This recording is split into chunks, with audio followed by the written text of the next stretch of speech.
The Israeli Army's Golani Brigade wraps up a large 2-week exercise on the Golan Heights. This drill was aimed not at preparing for an all-out war, but to respond to a new threat that has emerged on this once quiet outback facing Syria. Statements that were made by high-ranking Syrian officials that the border will become a border with terror is something we're dealing with every day.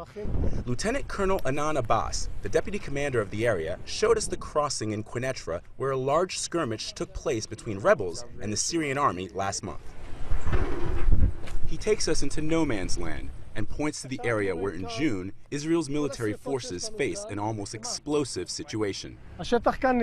All the burnt ground you have here is a result of the fighting that happened here. It was a morning full of fighting between the Syrian army and the rebels who were shooting at one another.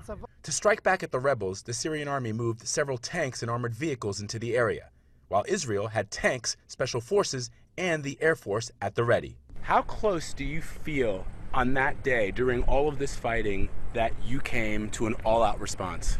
If we'd seen that there'd been a leakage of direct fire into our territory, we would have reacted immediately and destroyed the source of fire.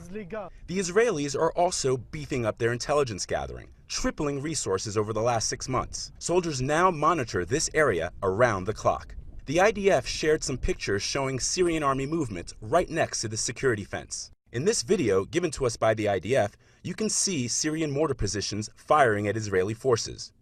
Within minutes, the position is taken out by an Israeli Tammuz missile.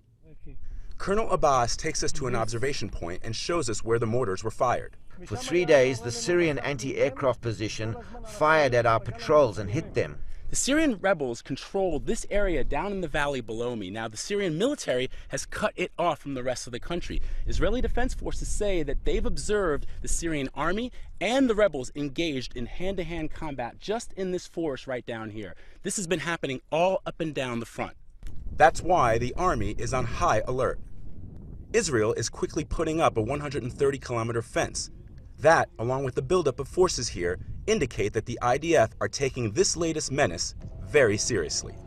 Vladimir Duthiers, CNN, the Golan Heights.